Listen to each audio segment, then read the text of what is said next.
easier it is to sell souls. There is a new price on freedom, so buy into it while supplies last. Changes need to be made. No more curbside baggage. 7 p.m. curfew. Racial profiling will continue with less bitching. We've unified over who to kill, so until I find more relevant scripture to quote, remember, our God is bigger, stronger, smarter, and much wealthier. So wave those flags with pride, especially the white part. We're selling addictive 24-hour candlelight vigils in TVs. Freedom will be defended at the cost of civil liberties. The viewers are glued to television screens, stuck, cause lots of things seem too sick. I use opportunities to pluck heartstrings for theme music. I show you which culture to pump you. All right, I'm the Reverend Al. I'm Gonzo. This is The Grift. Happy Pride Month once again. It's the last episode of Pride Month, and then we have to retire this background until next year because we don't have to. We don't have to. We don't have to, but I will find something more appropriate for our current and ongoing horrors. Yeah. No telling what that'll be by next week, but right there's so many options. So many options. But since there are only a couple of days left of Pride Month, remember, be gay, do crime. Yeah, I was just going to say that. Be gay, do crime. Be gay, do crime. You've got a couple of days left to be gay and do crime. And also, there's probably going to be lots of Pride festivals this weekend. We're going to have Pride. We got the Pride Parade on Saturday. Yeah, I'm looking forward to that. I hope it's not too brutally unpleasant outside. I know it's going to be. It's supposed to rain, so that could cool things down some. And then I'm going directly from the Pride to an outdoor show at Janus. Oh, wow. So I'm just going to be outdoors for 14 hours on Saturday. That is going to suck. And then Sunday they shut down for the street fair. So I'm going to be outside for the street fair before work. It's going to be a long weekend. I'm already kind of tired. Yeah, if I'm being honest. Hasn't even started yet. Hasn't even started yet. I'm already tired. I'm going to have to rest up tomorrow night, not do anything with my Friday evening. Yeah. Other than the whole Pride Festival that's going to be going on at the bar, I don't really have much going on. I do need to be around a bit on Sunday because I know our ice machine isn't going to keep up, so we have to be running back and forth. Yeah, there's no way that's store to get ice. That'll be fun.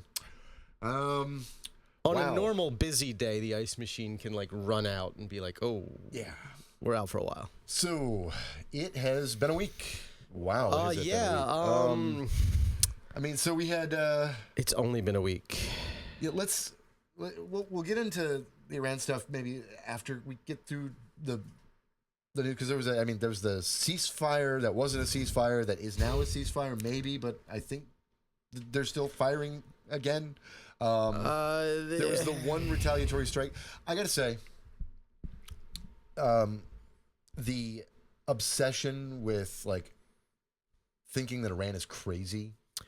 Iran is not crazy, and it never has been. No. They have always been a religious extremist government since the day the revolution happened. 100%. I don't like their government. Fuck their government. But they keep their religious extremism to domestic policies. Yeah. And funding Hezbollah. Right. That's it. That's they are not interested in spreading Sharia law at the tip of a sword. That's not what they're doing. Yeah, and it fundamentally misunderstands Iranian culture and Persian culture and the 5,000 years of history that goes into developing that culture into its current modern form. Because as much as we like to pretend otherwise, every single version of the Iranian government has been Persian. Yeah. It's still the same basic civilization that's been there since 4,000 BC.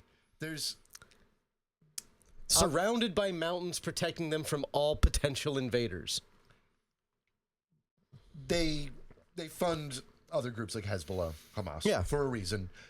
In part, it's because they are playing a geopolitical game in the region, right? Yeah. They don't want Israel to be the sole hegemon standing. Right. They have issues with Saudi Arabia as well, and well they should. Right. So it's not they. It is ironic that we demonize Iran as much as we do, and we talk about how they're evil and they're allied with lunatics, Saudi Arabia. and we're best friends with the Saudis are worse. Oh yeah, I don't. know who needs to hear that, but the Saudi government is worse in every single possible conceivable way. Yeah, Any given way you want to look, compare those two governments, the Saudi government is at least a little bit worse. From helping and looking the other way to different terrorist organizations that strike the West, particularly. Like They helped finance 9/11. Right. Hezbollah and Hamas and the Houthis, like, they're shitty actors in their sandboxes, right? Right. But they keep most of their bullshit in their sandbox. And so much, especially with Iran, so much of their bullshit is just posturing to keep us out of their business. Yeah. And so Israel is a rogue nuclear state. They're the only one in the region. Yep. And otherwise, toe-to-toe, militarily, Iran and Israel would be relatively on par. Right. Now, Israel has a technology advantage, right? But if it came down to Iran take the nukes out of it and go toe-to-toe, Iran has more missiles. Iran has a strategic advantage in terms of, like, the terrain. Yep. Because they are surrounded on all sides Way more by people, impenetrable so more mountains. troops. They've got, like, 92 million people Versus compared to 8. Yeah, like there's no outside of lobbing nukes back and forth. There's no comparison. Right. And so Israel does have a massive technological advantage, mostly funded and supported and supplied by the West, with obviously they've been allowed to expand their technologies. And they're allowed to just do what they want with impunity in a way that no one else anywhere in the world is. Like there's no other country on earth that can just do whatever it wants to do the way Israel can. It's kind of amazing. And since they're this dumb little rogue nuclear state that doesn't want to acknowledge they have them, and they bully their neighbors, right? Yeah. Like Iran's main strategy for keeping their geopolitical rivals in the region off balance is through proxies. Yeah. Right? That's it. That's why. I mean, I don't like that they do it. But I will say that, and this is an unpopular but very true hot take. A nuclear Iran probably helps stabilize the region. Oh yeah, it would make the world safer. People don't like to hear that. No, but the one truth about having a nuclear weapon is that the best way to guarantee that the United States never directly involves itself with your domestic anything is to be a nuclear power. Yeah, we will not go to war with you. We will not invade you. We will not bomb you. We will not do shit to you. Yeah, we may play a little bit of economic games with you, right? But we might sanction. We might, embargo. We might freeze funds, but we're not going to go to any sort of military action with you once you possess a nuclear weapon. Yeah, and if I were the Iranian leadership right now, I would put all of my resources, all of them, not into building a nuke. Screw that. No. I would put my resources into obtaining a handful of warheads that would fit on my mid-range missiles from Pakistan, North Korea, Russia, right? Russia could fucking get them through the Caspian Sea. Oh, yeah. Right?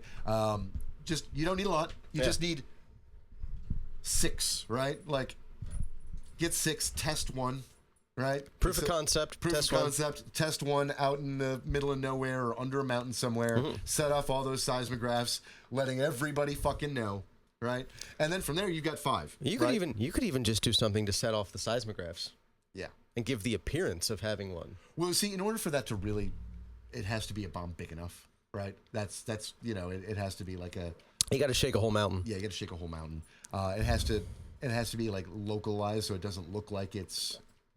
Like, it has to have that right signature, right? Where that combination of it has to be powerful, but it has to be very localized so it doesn't look like tectonic shifting, right? So it doesn't look like it's over a large area. It's like, ooh, one big amount of shake happened in small spot. So, but yeah, get one, right? That's how we knew the North Koreans had them. Like, they tested one underground and we went, oh, well, there we are. They can't deliver one more than about 45 feet, but they have them. Yeah, I mean... Like, if they absolutely wanted to, they could hit Japan, and they've got like one missile that could hit like the west coast of the U.S. Maybe, like that's it. Theoretically, if it worked. But that's the thing. The way it's supposed to. We're not going to be pushing too much harder. We're never going to invade North Korea. I mean, it would be a terrible idea anyway, but we're definitely not going to now. the world would be much safer if I think more of these powers that keep getting into these nations that keep getting into tussles with their neighbors had nuclear weapons. If Ukraine had maintained a small stockpile, they wouldn't have been invaded. Georgia, the same thing. It is sad but true. But mutually assured destruction works as a deterrent. It's about the only thing that works as a deterrent. Yeah. Like knowing that, oh yeah, we could end all human civilization in 28 minutes helps keep people better in line. And I know that because we have not wiped out human civilization in the 80 years that we've had nuclear weapons. Yeah. And we've come real fucking close. If, like, every, like, large-ish and relatively stable country on Earth, whether it was a dictatorship or a democracy or a theocracy or whatever, had a small nuclear stockpile, right? Don't have to be big, just a couple, right? They all had them. I think that our globe would then have to focus on trade. Yeah, right. And you don't have to worry about governments. Like if a really unhinged non-state actor got their hands on something, right, that could be a problem. Yeah, because they might just be suicidal, nihilistic, religious lunatics. I understand you why know, South Africa wanted to get rid of their nukes because they had a nuclear program. They worked kind of in tandem with Israel there in secret. They obtained them, and then they were like, nope, we're done. Yeah. And they got rid of them. But that was as apartheid was collapsing, right? And also, like, once you have them, you have the know-how to have them again if you want them. Right. Like, you don't lose that knowledge. Like, I think that the apartheid government had kind of racist reasons for wanting to get rid of it. Like, obviously, they realized that, you know, they weren't going to have... Well, they didn't want those people to have them. At the same time, they also were on the verge of collapsing as a state. Yeah. And you don't want just loose nukes. Right. You really want to know, like, even if every country in the world had them, you would still want to know where every single solitary one of them was at all times. But I love that our government is telling us to ignore the evidence, like ignore the intel. The intel says that they haven't been trying to weaponize over in Iran. And that if they had been trying to weaponize, we accomplished nothing. Yeah. Now, were they out of compliance, quote unquote, by having too much uranium enriched than they were supposed to have? Sure. It wasn't weapons grade yet. Right. Now, the thing is that they could have. That's clearly why they've been doing it. If they need to build the weapon, but now they need to build the weapon. Here's the thing, like, let's be real. That's their calculation at this point. The science behind building enriching uranium and building a nuclear device is complex, but not unusually so. Right. Like, it's fairly straightforward. If Iran really wanted a nuclear weapon, they could have had it 30 years ago when Netanyahu started screaming they could have a nuclear weapon in a week. Yeah. I mean, that giant underground mountain complex, they could work on just shrinking it down to making, like, you know, World War II quality A-bombs, right? Yeah. And again, like... You could still take out an entire city. Yeah. Or most of an entire city. You don't need a lot of them, just a couple, again, right? The only 2 times they've ever been used on a population, we've seen what they can do. My God. Yeah, and you know what? Oddly enough, not Iran. Not Iran. Not Iran. You know, Iran did not do that. It's funny. I watched A Judgment at Nuremberg the other day. Right. Great movie, 1960s. Got a bunch of old classic musical actors, right? Okay. But in surprisingly different roles. I haven't seen it in probably 35 years when I watched it on PBS as a kid. Like an elder Spencer Tracy as this retired judge, right? My God, what's her name? Played Dorothy. Judy Garland. Judy Garland. As, I didn't know she was in. I don't remember her Judy being Garland, not in a singing role. It was great. She was a good actress, but when she wasn't like killing her pain with drugs. But the great part about the German defense, right? Like, was how much they threw our bullshit at us in the defense. It was like, which, you know, fair. Yeah, that was the, like, there was a lot of, and now again, fair. Fuck the Nazis, right? Fuck the Nazis. But their main defense when being judged by a tribunal of U.S. fucking judges, right, is, all right, so, do you know where we got this sterilization law that you're calling a crime against humanity? I can't imagine where. Here's your law. Yep. Here's the U.S. law. Here's the Supreme Court case. You mentioned Oliver Wendell Holmes. The prosecutor referenced Oliver Wendell Holmes in the beginning of the his summation, right? And then he's like, here is a opinion by Justice Oliver Wendell Holmes on why sterilization was good. Right? Like, to get rid of generations of imbeciles. Yeah. Like, used the word imbeciles. Yes. I remember that ruling. 3 generations of You know, imbeciles is reminds too me much, of is how we framed it. back in the days when we got like inundated with anti-drug PSAs.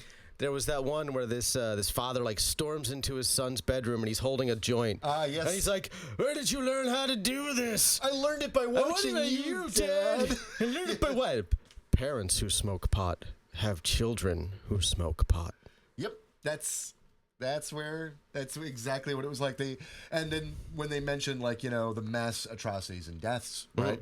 They were like, they brought up Hiroshima and Nagasaki, like only one country has developed a nuclear weapon and used it on human beings. like, Not the Soviets. Yeah, It was not the Soviets. Like, and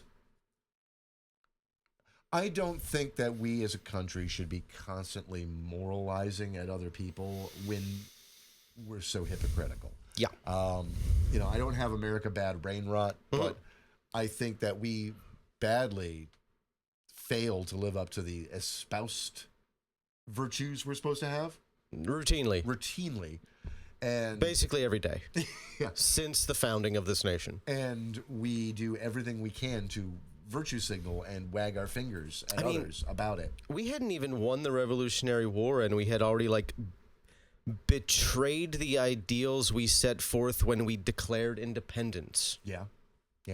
Also, the Battle of Potomac, the crossing of that river with Christmas during a Christmas ceasefire, was like one of the most horrific, unsportsman acts that had ever been done in the history of warfare at that point. It's really easy to forget that the insurgent guerrilla warfare that's been used against us since the early 1970s was invented by us. Right. In the late 1780s. Yeah. That's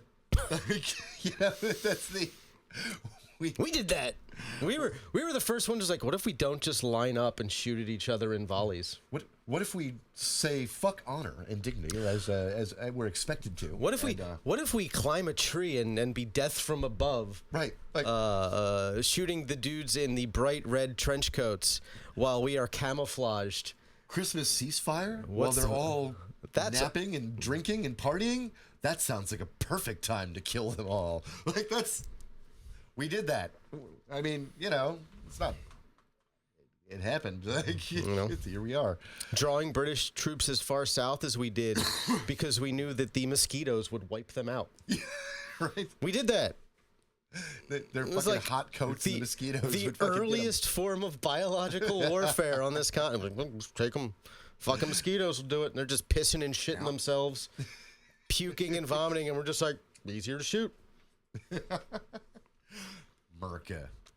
But, you know, our history is littered with that shit, and we just keep failing to live up to the virtues that we claim are ours on such a regular basis. It's impressive. Really. I do, and that reminds me, I do find it very ironic that as someone who has always liked the ideals that we are supposed to live up to, and always thought that was the sort of thing that we should attempt to do, to live up to those actual stated ideals and not fall back on the bullshit that we actually do. It is interesting to me that I am the one who is called unpatriotic. Right. You traitor. I mean, look. I'm the one who thinks what they said wasn't bullshit even if they did. Like, I don't know. You know, I mean, I just look at the American right these days, and I don't understand what they stand for at all. They don't stand for anything. I had that TikTok about that the other day. Like, it's not the rule of law, clearly, right? Because look at everything that is happening with the administration and the courts, and you know, news today that Supreme Court rules that South Carolina can defund Planned Parenthood by refusing to pay it Medicaid, even though Medicaid statutorily gives you, the patient, the right to choose your provider. Choose your provider as long as they're qualified. Yeah.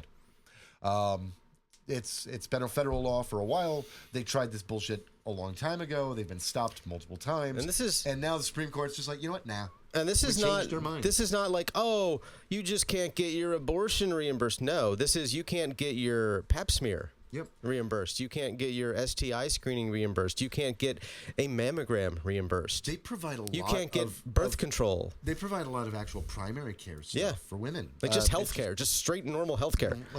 And in a lot of states that have restrictive abortion laws, especially across the South, you will have there won't be a single Planned Parenthood in the state that offers abortion services anyway. Right. They just don't do that at all. Yeah, this the and I don't know if that's the case in South Carolina or not. I didn't look into it because I just found out about this right before I went to pick you up. There's a case where the main reason that she chose Planned Parenthood and sued, right, when they tried to stop it the first time, was because she had diabetes and some other condition, and that combination would have made pregnancy very likely to be lethal or cause permanent health problems for her. Right. And so she continued to go to Planned Parenthood so she could get comprehensive care to make sure she never got pregnant. Right. And her diabetes treatment at the same time. And she didn't want to go through the whole regular, every time she went to her other GPs and they were like, oh, maybe you're pregnant. No, let's do everything we can to make sure that I don't get pregnant. She didn't want a doctor that was going to, secretly, because it's happened, right, where their religious beliefs kick in, and so you wind up getting a Catholic doctor who's like, you know what? Maybe a kid would fix her diabetes. Maybe she doesn't really need birth control. So what I'm going to do is not prescribe it to her. If this one seems to not be working, I'm just going to keep her on it. Yeah. Right? It's happened, and... so she wanted to avoid that. So it's she went to no less ghoulish than forcibly sterilizing someone against their will. Yep. Which we also do. And all right, so that's top in the news right now. Yep, that's just breaking as of about 1:45 p.m. today. Yep. We've got Mamdani in New York City. It's beautiful. Oh, it's beautiful. There are so many things to learn from his win, and no one will actually learn the important parts. Watching establishment Democrats fail on this one so badly is both. How would I put it? Both disheartening, and yet it's bringing me a sense of peace knowing that I'm never wrong. Because I knew this was coming. I enjoyed watching them fail. I'm disappointed they were dumb enough to try. Right, and they're still doubling down on it. It's fascinating because the response from establishment Democrats are, well, we can't. I mean, Mamdani. What's going to happen is if we let him be the nominee, then Cory Booker's going to be called a socialist in 2 years when he runs against Donald Trump. He's going to be, but he's going to be called a socialist no matter what anyway. Right. And Republicans are like, they let a Muslim try to be mayor. We should deport everyone. Yeah. They want to start enforcing the 1954 Anti-Communism Act and have him deported for his communist ties. Right. That's their solution. And he's a citizen, as far as I'm aware. Yeah, he's lived in the U.S. since childhood, and he officially became a full U.S. citizen 7 years ago.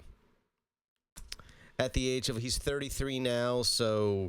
And as a citizen, the First Amendment 26. guarantees he has a right to have any political ideology he wants. So basically, as soon as he was old enough to not be on his parents' insurance anymore, he became a citizen. And now he's probably going to become mayor of New York City, despite all of this. But we're going to watch the most racist and bigoted primary I've ever seen. Yeah, I don't even think I'm ready for how racist this is going to end up being. And, I mean, I'm prepared. It started minutes, the radicals, communist Sharia, caliphate bullshit. Fucking Marjorie Taylor Greene sharing a cartoon of the Statue of Liberty wearing a burqa. It's this is where we're at, and this just started. You know who doesn't wear a burqa? His hot wife doesn't wear a burqa. Doesn't wear hijab. Doesn't wear anything but like average, normal Western clothes. Wow. He's a Muslim with a hot wife who Hot doesn't wife. wear a burqa. I know. He lets that hot woman show off her face and hair. He seems like really comfortable with it. Like it's not a big deal or something. My God. The I know evangelicals who can't say that. Colbert going in on Mamdani was wild to me. Like, I gotta say, this like desire to have everybody like do a fucking loyalty pledge to Israel. Like, the guy's a mayor, for fuck's sake, right? Like, do you believe Israel has a right to exist? I don't believe any state has a right to exist. No state has a the question implies some kind of a morality to the existence of a state or not. And the states, it should be clear after like 300 and some odd years of nation states being a thing, right, that they have no morality. Yeah, they exist or they don't. And like and he that also like sometimes. And the fact that like 90% of what we call nations on this planet were like arbitrarily drawn borders by colonial powers in the global south. Yeah. But does Israel have a right to exist? It does. It does exist. The question itself implies a morality to whether or not a nation exists or not, right? And in and of itself, that's flawed. The question is, because knowing that Israel exists, does it have the right to do whatever it wants whenever it wants without any sort of repercussions? And I would say no nation has that right. And we would never ask that question of anyone. We never asked, does Iran have a right to exist? We don't even ask it about ourselves. We don't. The United States does not have a right to exist. We do. But even we know internally that we don't have the right to do whatever we want all the time. Right. Even we know there are limits to what we can do as like the preeminent global power until like 6 months ago. Mm-hmm. But if you, me, and like 200 million other voters got together, right, and we all decided we wanted to vote for a president, a Congress, and a Senate that combined had a 2/3 majority across the board to like scrap the Constitution, rename the country, break it up into 5 different little pieces or whatever it wanted to do. Yeah. If we just got federate together, it into different regions. If we got together and democratically picked a government with that intent, and they did it, they would do it. They would do it. It and would it wouldn't happen. have anything to do with rights or not rights. States don't Like, really have rights. If Italy and France decided they wanted to merge into one super country and dominate European cuisine forever, they could do it. They could. I don't know what you'd call it. Probably something stupid, but half the letters would be fucking silent because the fucking ragu French. would be fire. It would be good food. It'd be good food. It would be good food. All right. What else we got in the news?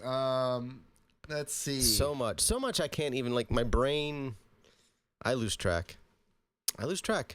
So, Thune is so there's a big fight going on among Republicans because the parliamentarian says that the mega bill can't go out as they want it to as a reconciliation. Right, because like 3/4 of it has nothing to do with any sort of budgetary concerns at all. Like not even like stretching the definition of being a budget resolution. Yeah. Like you can't. Like saying that like federal judges can't find the government in contempt. Right. Like that. No.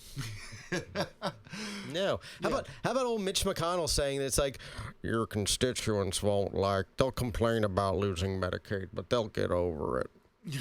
They'll get over it. They'll fucking.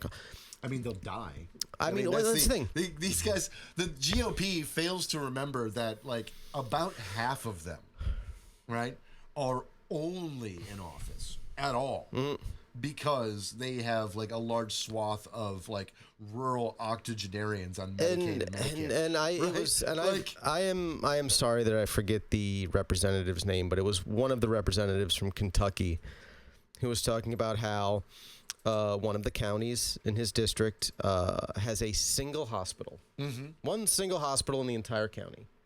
And if the Medicaid cuts go through, that hospital is on the list of hospitals to be closed. Mm-hmm. And then the next closest hospital will be the only hospital in the neighboring county, which is also on the list to be closed. Yep. So you end up having 3/4 of a state where you don't have a hospital within 90 minutes of you if you have a medical emergency. Like, no one should accept that. No one should accept that. My shitty hometown with 1,500 people, I had a hospital 15 minutes away in the neighboring town. And it was not the only hospital in the county. Now, I was in a real state like Maryland, not somewhere in the deep south. But Maryland weirdly pretends it wants to be sometimes. Some parts of Maryland, right, have this like deep southern character. Well, it's funny. Maryland is funny because every statewide decision is decided by Baltimore City, Howard County, and Montgomery County. Okay. Those 3 regions make up like 75% of the electorate. They are blue. They are deep, deep, deep, deep blue. Right. The rest of Maryland may as well just be the Confederacy. That's like full on, like, South will rise again. I remember dipshits in high school wearing Confederate flag shirts that said, "You wear your X, I'll wear mine," when Malcolm X was like, had a resurgence in popularity because of the Spike Lee movie. That's amazing. So many of those dumb rednecks. I'm like, you can't even spell X, bro. What are you talking about? You semi-literate fucking chimp. What is wrong with you? That's amazing. They're my birthday, keep out my dear. Shut the fuck up. So, all of the intelligence, and we're mad at the Europeans for like outing our intelligence apparently because we didn't touch the Iranian nuclear stockpiles. Hey, we broke a door. Yeah, so we broke the door, and we set them back by a couple of months, and we are trying to pretend. We have inconvenienced Iran by weeks. Literal weeks. And we're trying to pretend that we, quote-unquote, obliterated their nuclear program. My favorite part was when Trump was asked, it's like, well, your own Director of National Security, Tulsi Gabbard, said in May that there was no signs of Iran developing nuclear weapons at all. He's just like, I think she's wrong. She's wrong. I disagree. She's wrong. Like, all of our intelligence says that they're not developing a weapon, and we know it. Wow. Bill Ackman. Oh, Bill God. Ackman. What did he do now? Bill Ackman pledges to bankroll any NYC mayoral candidate capable of defeating Zoran Mamdani. Bill Ackman is the biggest fucking piece of shit billionaire chud Zionist on the planet. He is the ultimate bitch.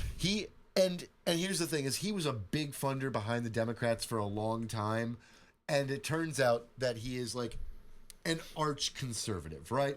Like he's an old school arch conservative. He doesn't social issues. He's like only a little conservative on, except when it comes to Israel, right? But he doesn't really love gay rights very much. Doesn't like trans people. Hates any kind of fucking government spending, and he was one of those people who was like basically like keeping fucking centrists like the Clintons and Schumer. He loved him some Bill Clinton. He kept Clinton and Schumer flowing in money for his influence, and particularly his bullshit about Israel. His wife is an absolute fucking monstrous fucking Zionist. The two of them, complete pieces of shit. And he's going to... Her biggest concern about like what's going on in Gaza is that she's not there to personally murder Palestinian infants herself with her bare hands. Yeah, just squeeze the life out of them. Yeah, and ghoul. They're ghouls, absolute ghouls. And Bill Ackman out here like I want to bankroll any NYC candidate. Fuck you, Bill. I hope you do. I hope it bankrupts you. Like $200 million. I hope you blow every single solitary cent of your wealth losing that fucking endeavor. I hope as soon as you start doing it, it's like, hey, look, this billionaire wants to buy the election because he doesn't love America as much as he loves Israel. I hope that's how it goes. I hope that's how it plays. Oh, that reminds me. That reminds me of a little nugget from this past week. I believe it was the press secretary for the State Department who said that the United States of America is the greatest nation on earth after Israel.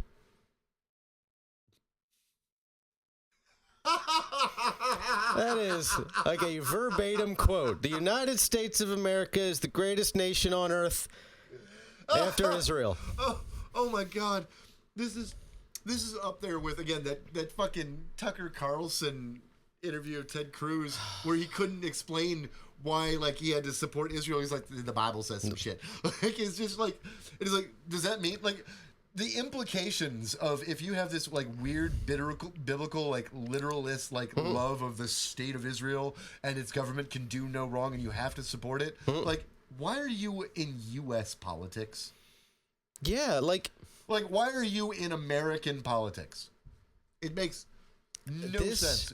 Go to fucking Israel and become a politician there, bro. The fact that it's not America's job to stand up for this country. The fact that we are both saddled with a two-party system, and that one of the two parties is wholly committed to the religious idea that Israel must control the Temple Mount so Christ can return. Like, everything about our domestic and foreign policy that doesn't make sense from the Republicans basically comes down to that, even beyond their love for billionaires, because they love doing whatever billionaires tell them. But if it comes down to, like, fulfilling biblical prophecy and pissing off a billionaire, they're going with biblical prophecy every goddamn time. Yeah. Money means nothing when it comes to fulfilling biblical prophecy, and I have to ask this question here. Also, they've no understanding of this prophecy. No, like, one, it's not a prophecy. Yeah, it's not a prophecy. It's about a fucking potential war that some assholes thought was coming at that time, and it names, like, countries as they constituted at the time. Also, there's not a guy named Gog from Magog. It's not a thing. Or Gog and Magog. Gog They're and not Magog. two different spots. No. There's one guy from a place. Right? Like, you guys don't know shit. You're fucking idiots. But here's my question for those people who feel that it is their duty to, like, bring about the second coming of Christ by forcibly fulfilling prophecy.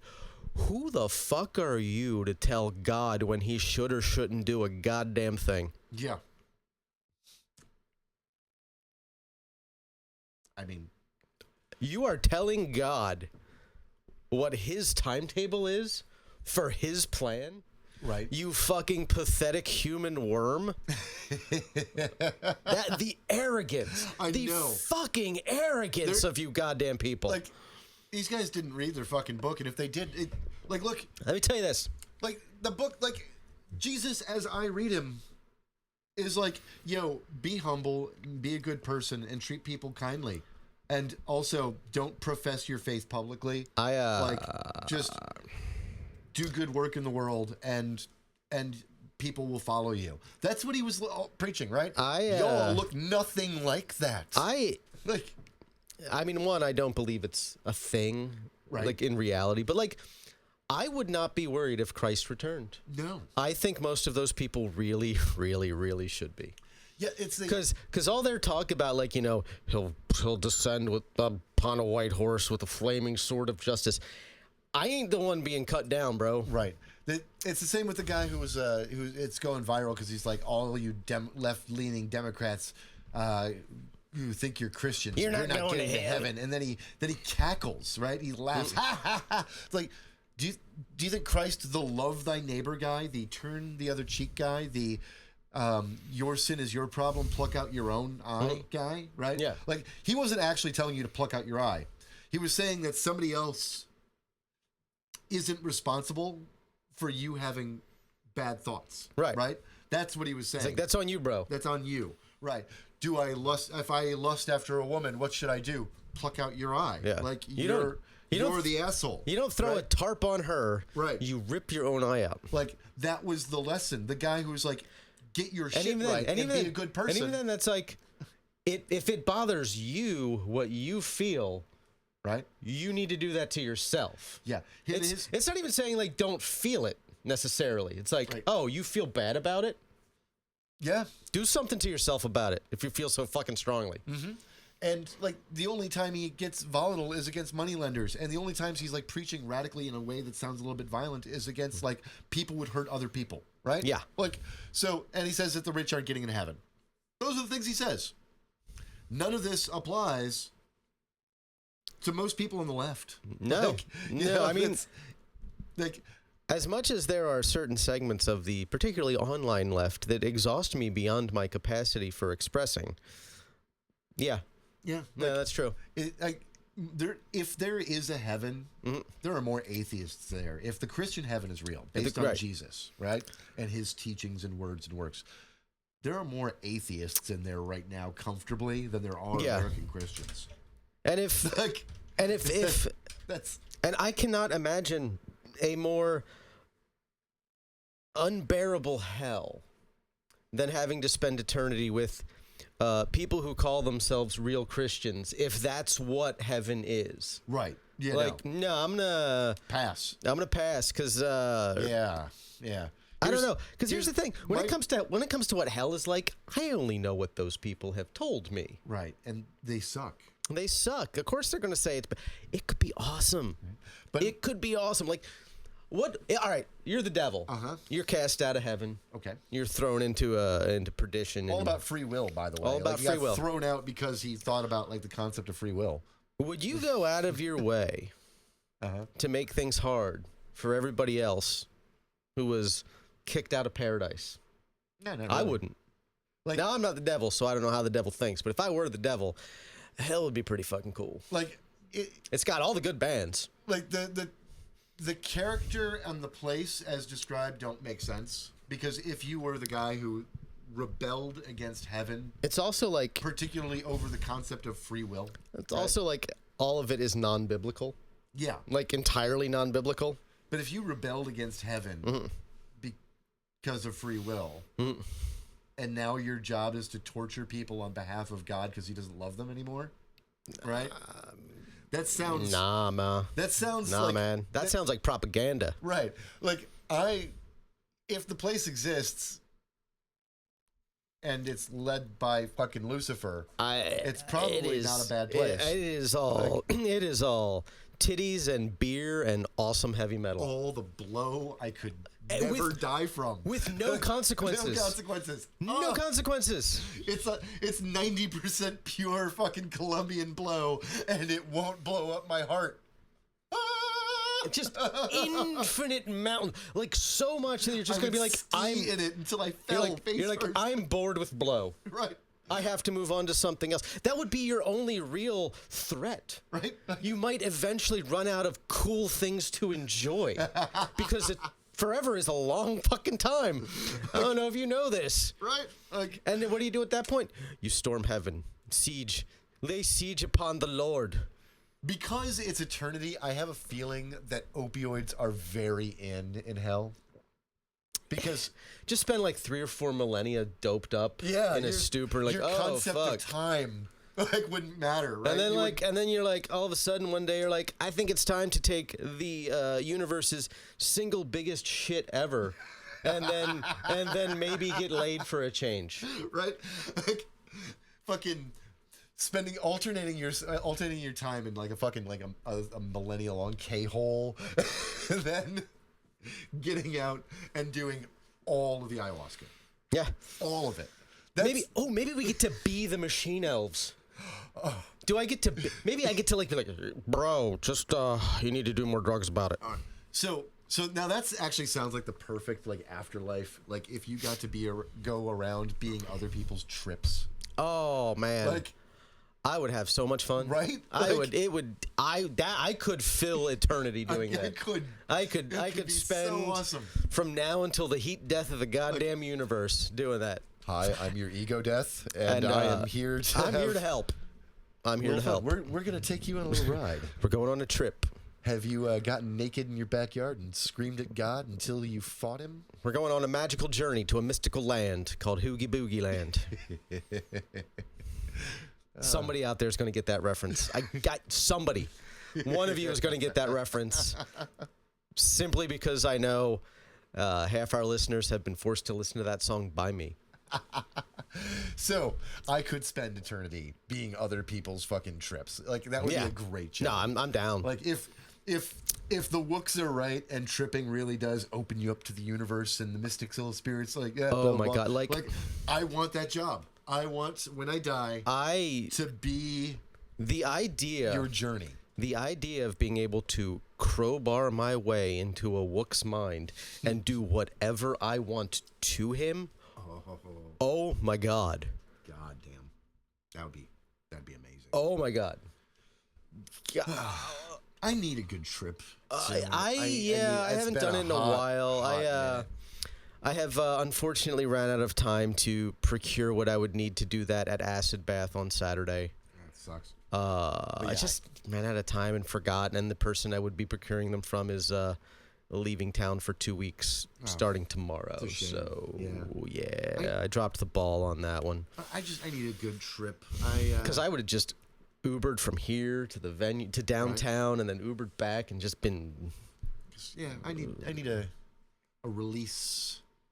I got a rando text today from a gal that I had a thing with a minute back, and she was like, "I was thinking of you. You were in a dream." I'm like, girl, I haven't talked to you in fucking 2 months. Like, I'm tired of so I need a break of some type. You know what I mean? Like a heroic dose. Yeah. I know heroic dose for you is like 14 grams. Right. You degenerate. Because I saw that text and I was like, well, thanks for reaching out, but also please why? don't. Yeah, thank you, but no. And it was like and then they were like, yeah, I'm kind of crashing out these days. I'm like, yep, that makes sense because. Why would you be contacting me if you weren't crashing the fuck out? Exactly.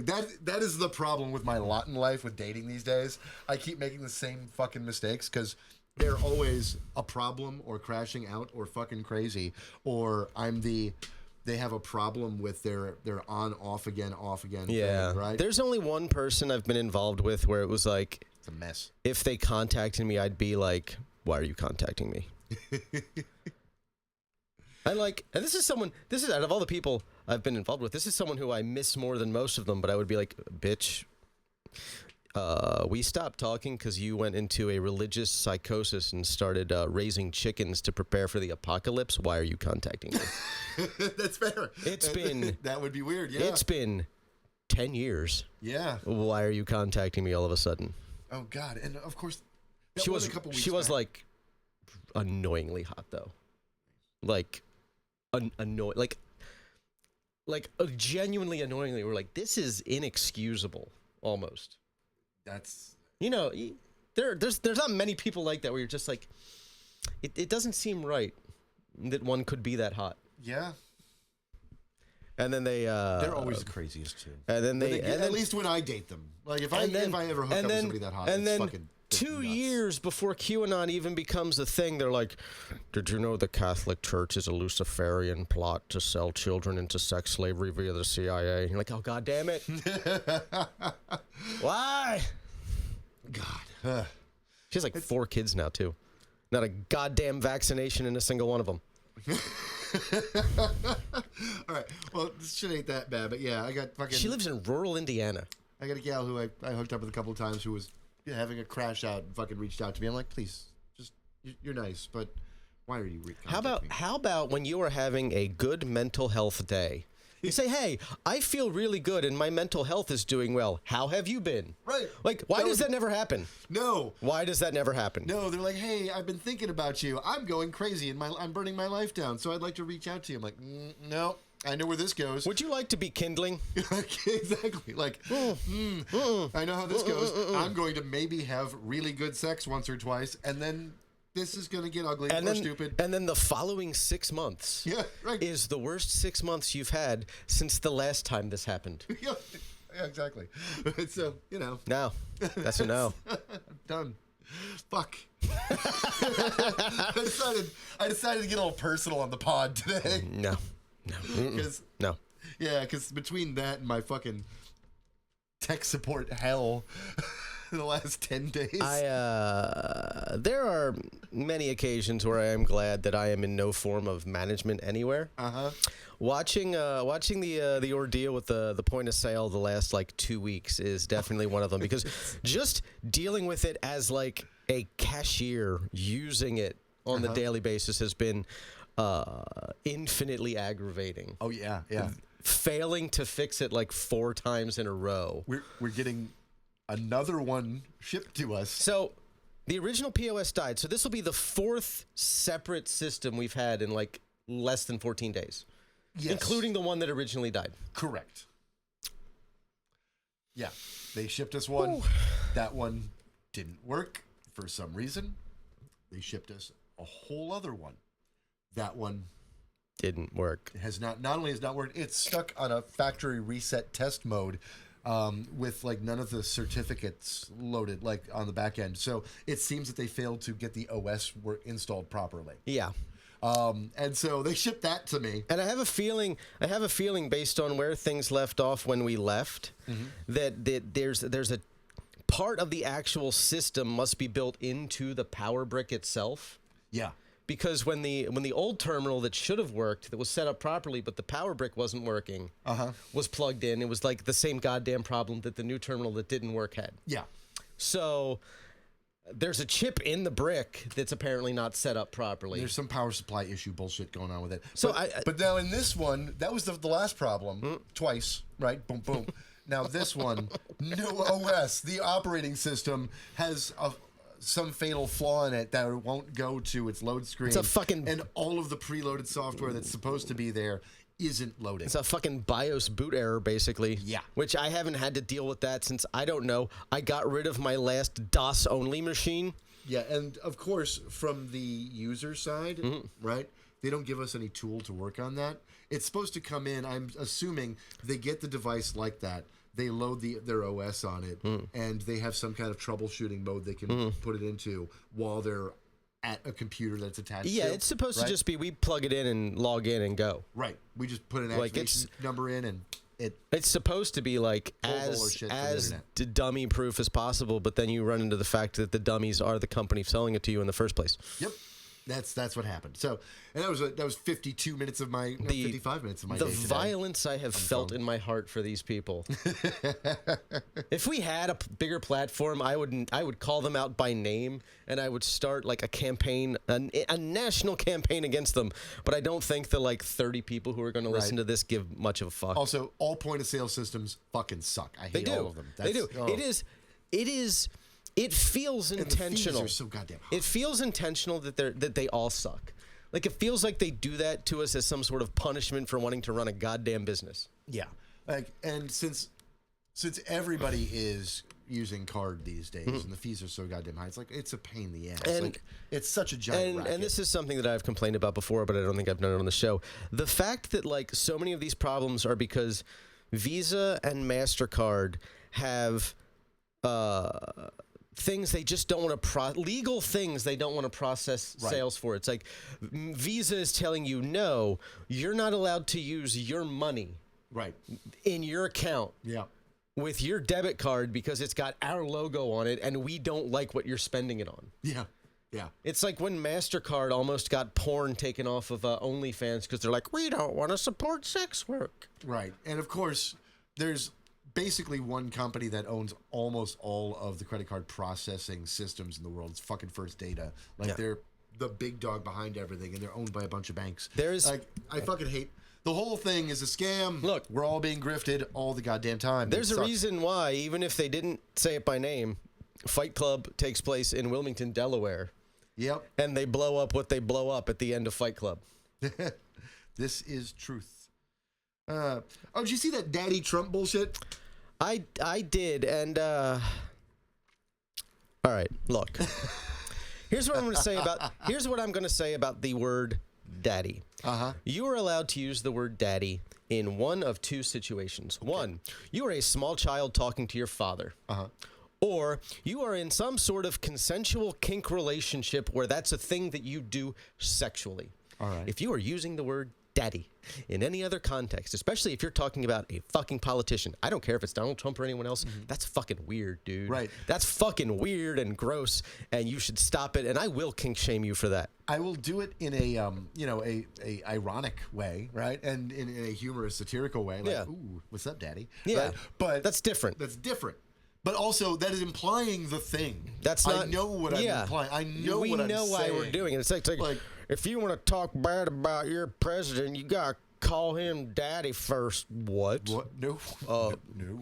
If you want to, like, put forth a resolution condemning a specific action the president of the United States takes, you have to legally refer to him as Daddy Trump. Yeah, that's... No. So I don't. goddamn weird. I don't. And wow. He can be your daddy if you want to be creepy. Like, He will never be my daddy. Yeah, why are you people like why, this? Why? Like, what? because they are the single most sexually repressed group of human beings ever to wander the face of the goddamn earth. First of all, it's the reason that Grindr crashes every time they have a fucking convention. Conservatives are so weird about sex because also, like, so many of them are like, yeah, fuck all the time, her. But it's like they're creepy and off-putting and weird and sexualize everything. They're most of the guys that are being creepy in women's DMs are right-wingers. Like, not always. Don't get me wrong. I don't know a single gay man who thinks about gay sex as much as the average Republican congressperson. And the projected weird strength in making Trump into a comic book character. He's with his rippling, 18-pack of abs. Yeah, or making him a Navy SEAL or showing him with a sword. Like, what is wrong with you fucking people? Because especially, these are the same people who will tell others to grow up all the time.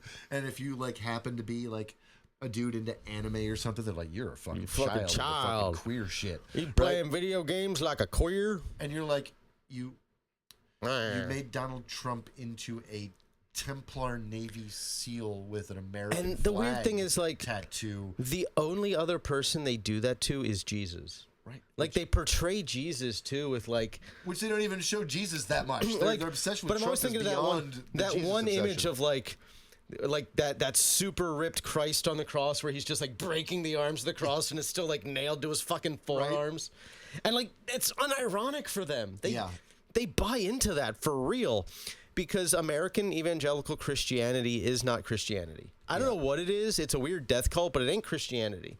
But speaking of Jesus, if we have any conservatives out there, I want them to know that Jesus will return in exactly 34 days.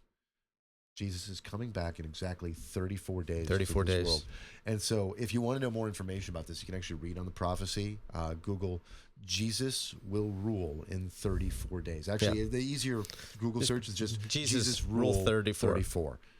And that will get you access to this prophecy. You will learn some things that you really need to come to understand. Right. And it actually, the direct relationship of Jesus and Muhammad can be seen.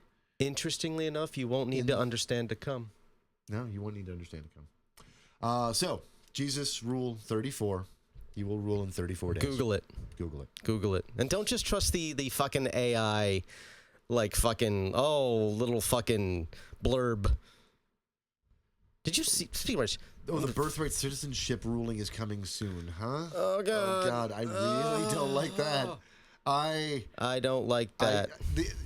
This administration, did you read the Sotomayor dissent in the deportation case? Yeah, she was not happy. No. She was slightly displeased.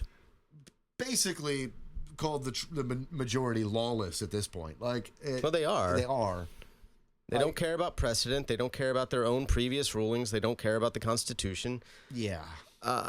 They don't even care about specifically supporting the Republican Party. They care about being some sort of weird rubber stamp for one guy who's the least qualified person to have held the office in the modern era. Mm-hmm. We're in trouble, and the court seems to be doing everything it can to make it happen. And I don't know why. They're not okay. Alito, take him, put him aside. Alito and Thomas don't count. Thomas, take him, They're put him aside. Okay. The other 7 are not lunatics, and they can get to reasonable compromises. Each and every one of them. When I see that, and again, they do rubber stamp a bunch of crazy shit, but every once in a while you read something from Barrett and you're like, okay, yeah, no, that's right. That is the correct take. Gorsuch, yep, okay, that's the correct take. They all have that one thing that they're actually kind of good on. But they're not fucking lunatics and they're not idiots. And they know better. Right. And I don't know what they think they get out of it. There has to be some sort of perceived quid pro quo going on that they are going to get something for this subservience, and that's not how it works with Donald Trump. Right. He has no loyalty to anyone but himself personally and possibly the one child of his he wants to have sex with. But every one of these ridiculous and lawless like expansions of the administration's power so far is compounded in its horrific potential by that immunity ruling that they made, right? Yeah. Like that ruling is going to be looked at historically like Dred Scott or Plessy. Yeah. Like that's how bad of a ruling it was. That's how damaging of a ruling it was. Like that, like there's going to have to come a time where there is another case that explicitly overturns that ruling specifically. Like we did with fucking, shit like Plessy and Dred Scott. Yeah. And although it took a constitutional amendment to undo Dred Scott. Which they're now potentially just undoing. That's like, bring back Dred Scott. I don't. The 14th Amendment. Like, by the way, if you don't know the basic premise of the Dred Scott decision, it's the worst decision in the history of the Supreme Court. And there were a lot of really bad it's a lot of bad ones. But it's because its basic core was, it is impossible for a black person to be a citizen. Period. Yeah. Because they were inferior and basically not human. Yes, they were. That was the ruling, and it took a civil war and a 14th Amendment to rectify that. Speaking of racism, we were talking about this in the car earlier, but my God, how much louder they're getting about the quiet parts, and they're no longer quiet as a voting base is getting crazy. Because I saw that screenshot, Kel says, a congresswoman says Happy Eid, right? As a post. It was Eid. And conservatives come out like screeching about Muslims and Sharia law and some other nonsense and the woke liberal agenda. And this friend of mine said, "Man, I see a lot of racism and bigotry around here. This is sad." And the response that they get is, "How dare you call us racists? You appeal to nothing but emotion. You are a horrific person and the real racist for calling us racists." Then calls her an N-word lover and says that she's part of the problem of having the country overtaken by Muslims and immigrants and dark people. Like, it went on and on. They said all of the things after saying, "How dare you call me a racist?" They just went like, it's just every slur they say they're not allowed to say, they just said it with no repercussions. Immediately after claiming that was a horrid thing to do, that it was that suggesting, implying that anybody could be racist because they opposed immigration or an Eid post, right? In fairness, maybe they didn't remember saying it because it just comes out when they get in a fight.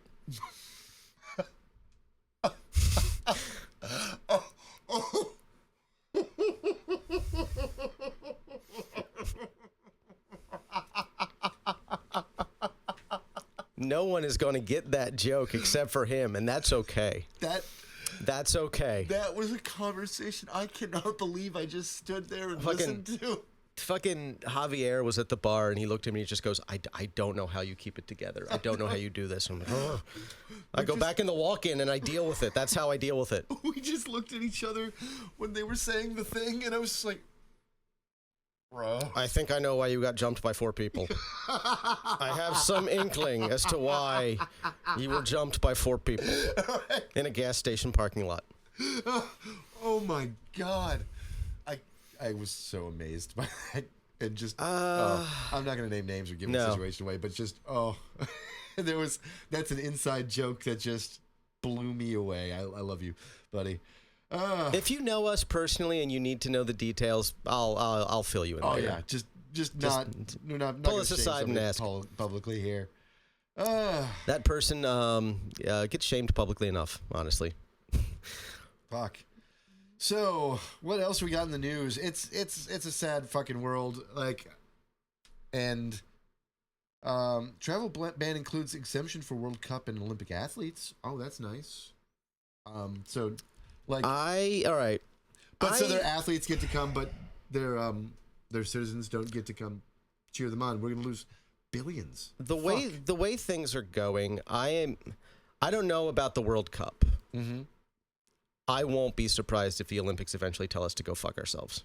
Right. Like, even though money has been invested and they've already started like doing build out and shit to prepare, and like these things take years to set up. I won't be surprised if, I would imagine if it's going to happen, it'll be by the end of this year, so they have time to like pick a new location and get everything ready to go. Right. But man, I don't know how you have. The Olympics hasn't been in a situation like this since 1936. Mm-hmm.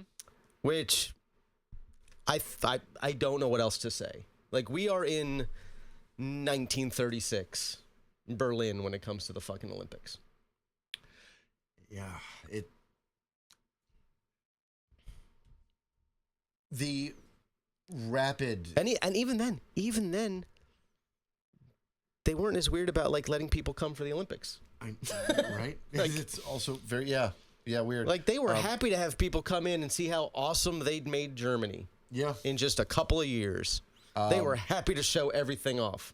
The rapid pace at which the American public just forgets everything it learned in history is astounding. I mean, one, you're assuming they learned anything about history. I mean, but we had to take the test. People okay? I know, people who I personally know, who I have in the past had conversations about these things with, and I know absolutely that they know the history, don't know the history anymore. Right. Like, how? That it is just out of their brains. Like, there are plenty of things about history that I don't like.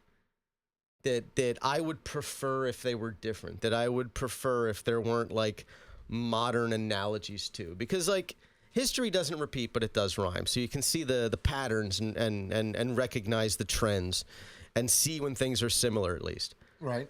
And there's a lot of things like that. I don't just pretend it's not happening, though. Yeah. I cope with it in other ways. The thing I hate the most about the Weimar to Nazi like allegories in history and the way that it rhymes is that people don't want to believe it, right? Because it's too grand of a scale, one, right? But it's the most clear and similar example in how this happened. Yeah. To a large, powerful state, right? And like we were talking about earlier, the fact that they learned everything that they did from us, and we're just redoing what they. Right, like, you know, they learned a lot of their worst. It is very much just us going back to the 1830s. Yeah, and it's like Jackson's president again. With modern technological fucking bullshit to be able to track us and shoot us down with drones and fucking hunt us and arrest us and throw us into fucking gulags. And, you know, do so without due process, you know, which is great. Well, you know, due process is only for citizens. Yeah. Fucking Christ. How do you know? That's what people who don't know what words mean keep telling me. Yeah, I know. Speaking of... And my favorite is when you ask them, it's like, okay, how would you prove you're a citizen right now? I'll show you my ID. One, your ID doesn't prove citizenship, even if it's a real ID. And two, what if I don't care? Yeah. What if I look at your ID and say, this is fake? Yeah, what if I just throw it away? Yeah, what if I refuse to look at it? I handcuff you instead of letting you pull it out of your wallet. Yeah. I throw you in the back of a van. I drive you to a detention center. I don't let you see a judge or talk to a lawyer or call your family. And then 24 hours later, I throw you on a plane that's headed to the Sudan. Right, where you will live in a shipping container. Yeah. With the 6 dudes we sent to take you there. Yeah. So what if I do that to you? And then I never let you talk to a judge. Yeah. Like, well, once you're out of the country, you can't. Heck, once you're out of the country, you're being held in a detention center like, say, CCOT down in fucking Ecuador, right? Yeah. What do you do now? El Salvador, sorry. Yeah. El Salvador. Yeah, we're down in El Salvador. What are you to do now? Die in prison. Yep, you're stuck in a supermax. Congratulations. Yeah. And if they did it fast enough that nobody knows where you went and they can't find you, and like you're done. You're gone. There's the distinct possibility you're stuck in a supermax prison in a foreign nation where you don't speak the language. Yep. And by the way, the supermax prison is full of actual dangerous gang members that you think are like the guys that are taking over the U.S. No, some of them are there. Some of them are there. So, they're going to stab you to death. Enjoy. That could be your fate. Honestly, them stabbing you to death quickly is probably a mercy at that point. Like, Because You'll suffer less. dying of dysentery or fucking gangrene after 16 months of it would be much worse. That single bowl of rice they feed you a day that gives you like 400 calories before they work you for 18 hours in the goddamn jungle. Yeah. Enjoy. Your clothes are just like melting off of you in that heat. If we can do it to any single person without due process, we can do it to any given person without due process. And don't think you're fucking special just because you're white. Right. Don't think you're fucking special just because you wear a stupid red ball cap. You're not. I wonder what the tourism numbers are going to look like here in Florida, because I keep hearing about like that tourism is down in a lot of areas. Yeah. Because international tourism. Yeah. Like countries are warning their citizens not to visit here. Rich white countries are warning their citizens not to visit the U.S. Here's an anecdote I have that illustrates this point. My sister owns a motel in South Jersey, in Wildwood. It's actually her last season owning it. They're selling it after the end of this season. Mm-hmm. Normally, and every year they've ever ran this place, and they've been doing it for like 15 years now. Mm-hmm. Every single August, they are booked for the entirety of the month, like 6 months in advance. Like by the end of February, they are booked through the entirety of August, and it is nothing but Canadians. Okay. And it's the same Canadians every single year. Every year, the same families come to get the same week in August. None of them are coming this year. Not a single one of them. Ouch. That's rough. They're all skipping their week in South Jersey.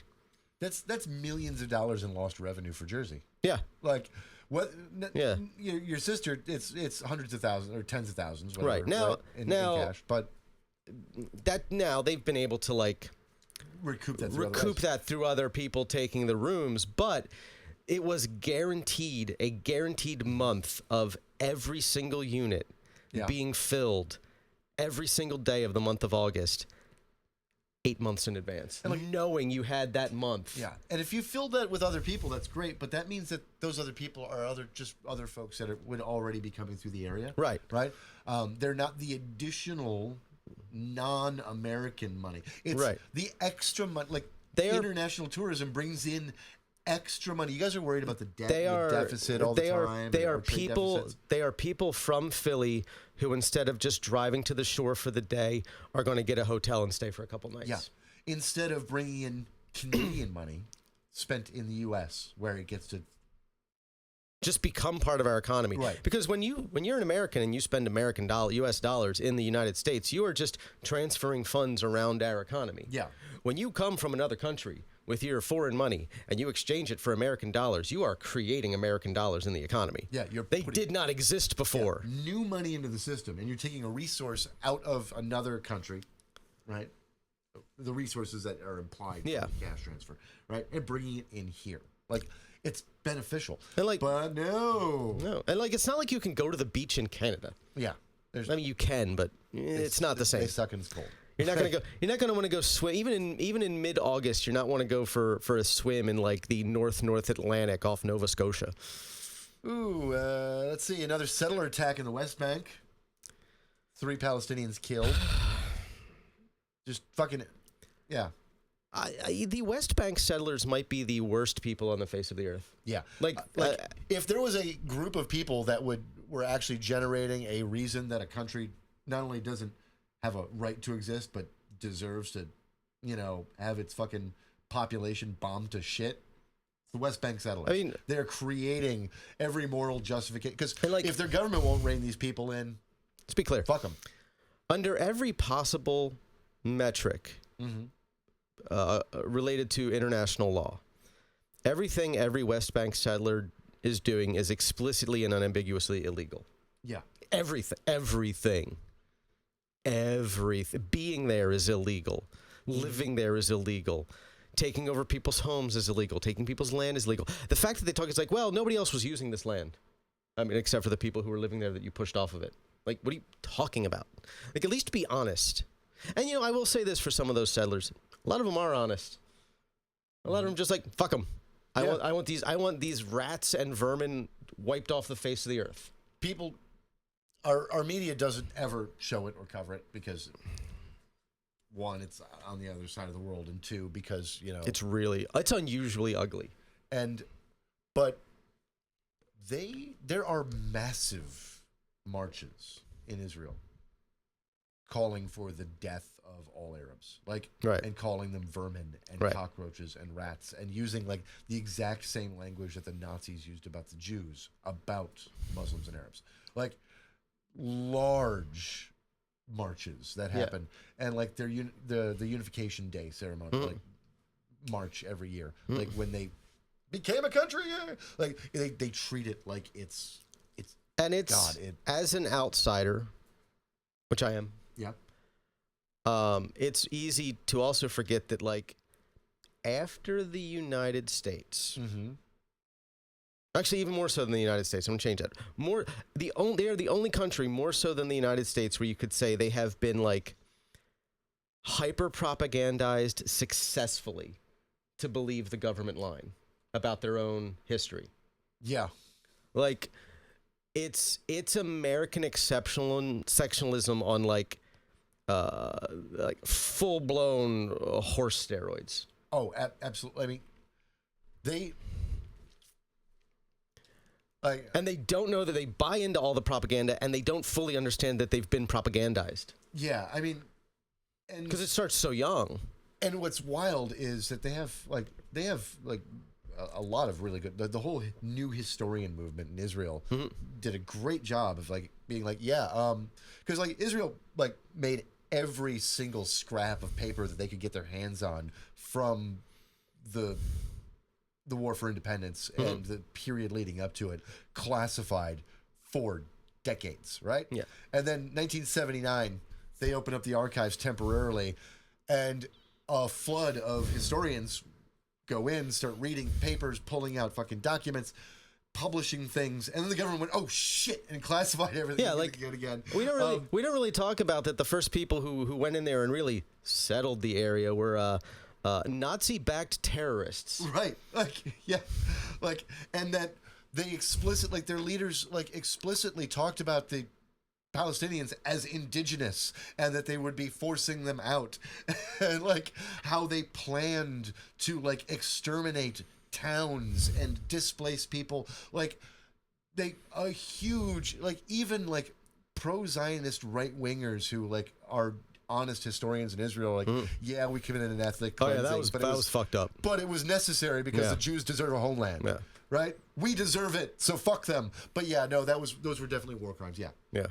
That's what they had, but their government still to this day won't acknowledge it, and they fund fucking the organizations here in the U.S. to propagandize. You would think they were the Japanese pretending Nanking didn't happen. Yeah, right.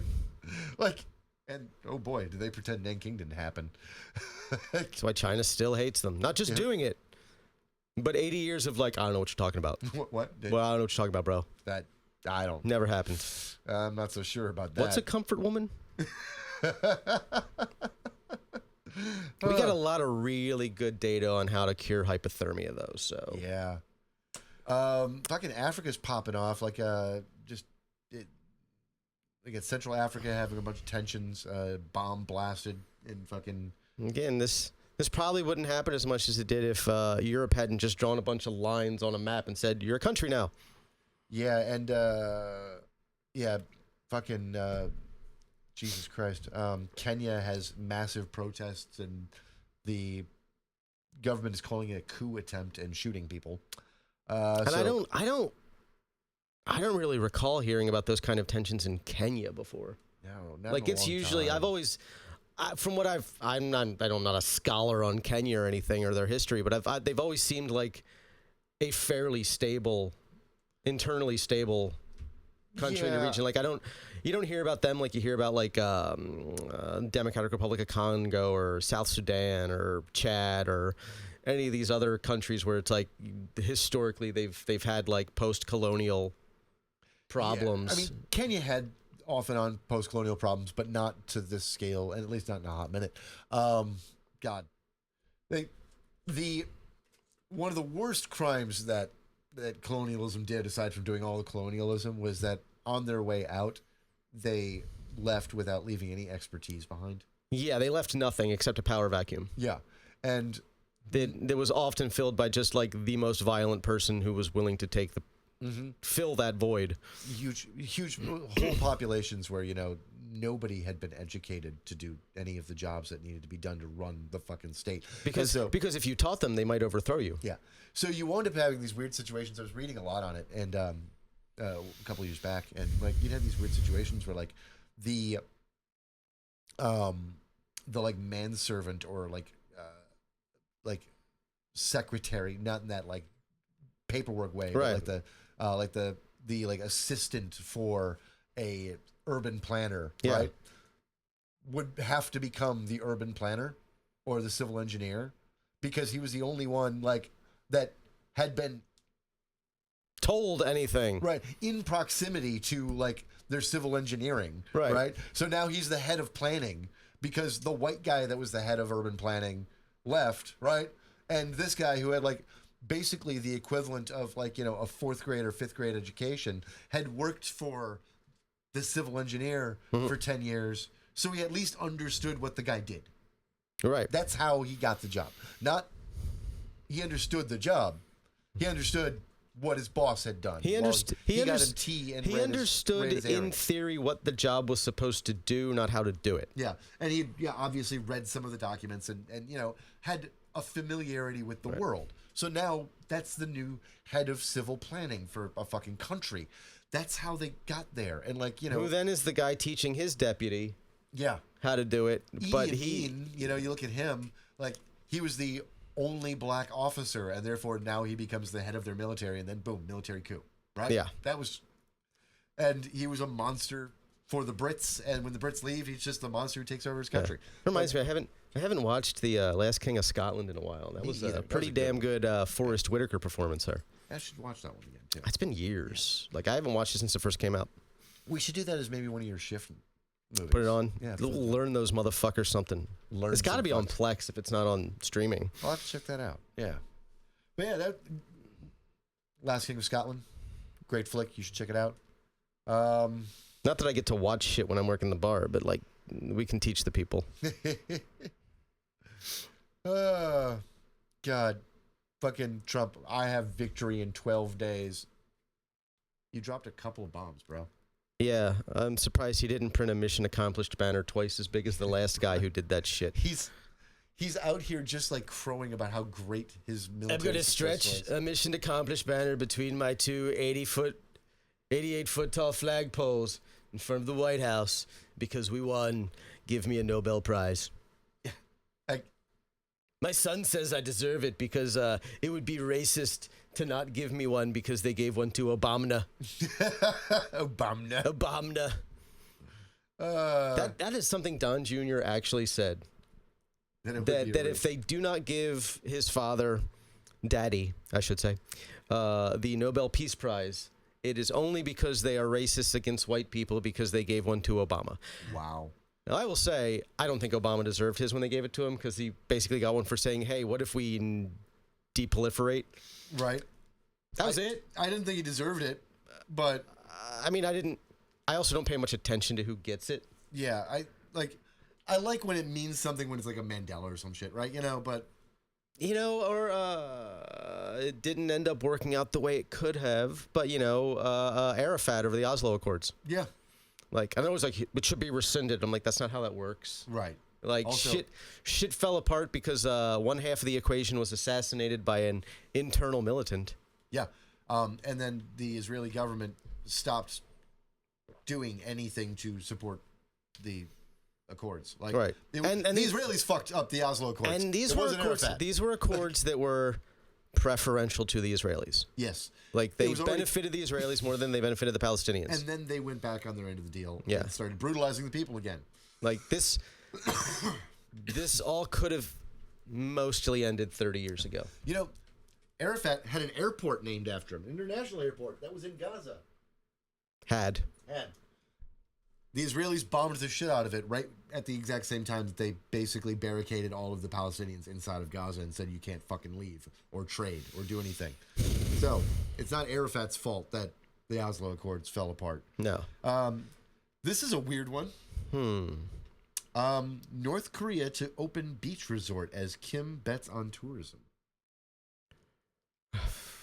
Cool. North Koreans are opening a beach resort. They're not going to come here. Like, I think I saw it can something accommodate up to 20,000 people. I think it was like 3 months ago I saw that like tourism from certain European countries to the U.S. was down like 30% already, like over what it normally is for that time of year. Like Germany and France and just no one is coming here from there. And, you know, I'll say this, all right, as someone who works in the service industry, our European friends, when they come to visit, they don't understand how it works at a bar or a restaurant. Yeah. I am annoyed by that in the moment, but I get it.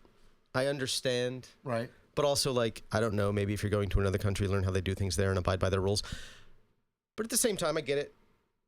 But I still, like, having none of them come in ever anymore is fucking weird. Yeah. Also, they do. They for the most part understand like that they're going to tip when they come. Yeah. Right? You know, some of them really don't, but others Depends are like, on the country. Yeah. Others are like, oh yeah, and like in some countries they do have some of a tipping culture, like a tiny amount. You know who's particularly bad about it? And I don't think this is going to be surprising when I say it. The Brits. Yeah. Yeah. Imagine that the English don't know how to abide by other people's customs when they're in their country as a guest. I would have never expected such a thing from Who the fuck do they think they are? the Americans? English. I was just random aside. I watched a Scottish woman defend Americans on TikTok today against the. She was talking about how like she saw a joke where somebody said it's like what do you call someone who speaks 2 languages bilingual? What do you call someone who speaks 3 languages trilingual? What do you call someone who only speaks 1 language? American. And she went hard on like how what the rates of knowing a second language are in other countries and how a huge chunk of Europe it's lower than us. Oh wow. Yeah. Like I never here's would the thing. guess that. 23% of Americans speak a foreign language in a way that you would call fluent. Okay. 22% of Brits. Oh. They are the ones who they love to do that shit to us. I see them say that shit all the time. Oh, that's amazing. We beat you. We do. In Germany, it's only like 25%. Now the thing is, obviously, like if you think about it, right? Tourists to here, right, would be more likely to be bilingual, and Americans, when we travel abroad, like we give 0 fucks, right? Like, and also know, like there's that. I think that's what it is. Like American tourists don't care about learning language. Especially when you're talking about going to Europe, like yeah, they get so pissy if you don't speak it perfectly. Like, if I spoke French, I wouldn't go to France and try to speak French because I wouldn't want to deal with the French response to my French. Because my accent wouldn't be perfect. Because I still have a tendency to say all the letters in a fucking word when I see it. But one of the things that and this is something she brought up. Rigging referendums now? Not Viktor Orban. Rigging a referendum in Hungary? Not on whether or not they support Ukraine? Not friend of democracy Viktor Orban. Yeah. I can't imagine he would do such a thing. Well, I feel like you're joshing me here. You're trying to it's a cunning attempt to trick me. Yeah, he claims that a referendum says that 95% of Hungarians don't want Ukraine to join the EU. Gotcha. You know what? Here's the thing. There is not a single topic of any kind, right, where 95% of the population of any country agrees. Yeah, that's anytime you start seeing anything above the mid 70s to like low 80s, like if it's above that, yeah, you're looking at a lie or something is really wrong with that poll or referendum. We can't get 95% of the countries to agree the Earth is round. 40. 41% of Americans believes dinosaurs and humans coexisted. Yeah. Meanwhile, isn't it like a quarter of the country can't name the 3 branches of government? Yeah, at least. Fuck. I mean, you have watched me teach people what the House of Representative is. Oh my God, that Like you've stood there and watched me do that to a 37-year-old man. I know. I'm just. And you know what? I'll give him credit. He retained the information. He did. Oh, hey, there was some good news this week. Speaking of, another healthcare CEO was found dead. Yay! Only too many more to go. Yes. I don't know if somebody killed him, but if somebody killed him. Ah. Oh, shit, did I do something to your screen? No, I don't know what happened.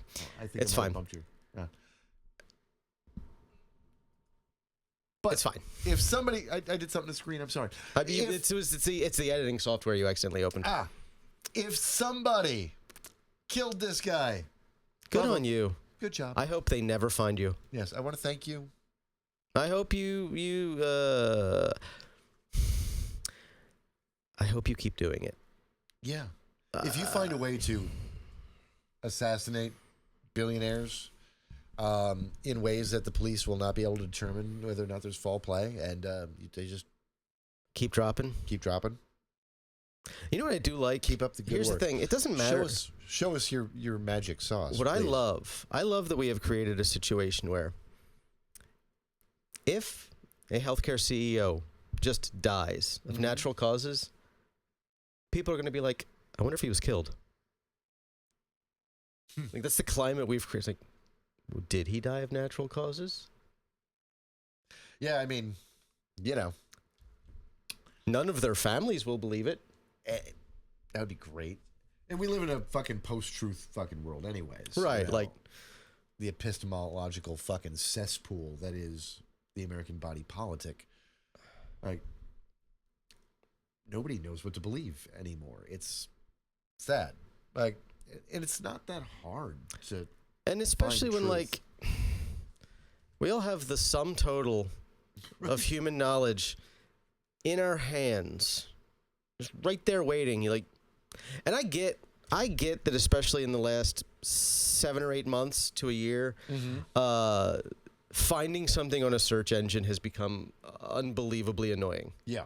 You're immediately given like an AI summary that is often insane and bears no resemblance to reality. The AI summaries are nonsense. Like, I think that they're making it worse. We had all of this access to all this information They at are the tip making of our it worse. hands, and now they're making that even more of a mess. Did you hear that Google's plan is to default to AI mode when you do a search? That's their ultimate goal. And do you know what AI mode does? It doesn't give you search results at all. It just gives you the answer generated by AI to your question. Doesn't give you a list of links to click to do your own research. It just gives you the answer, and that is going to be the default. At least that's their internal plan. That's their roadmap. Fuck you, Google. Fuck you. I have started using DuckDuckGo. Yeah, I mean, Their search results are not as good, which is annoying. I don't feel like it has as much of the web indexed. what it probably doesn't have is as much of the back end power and data. It is a little slower.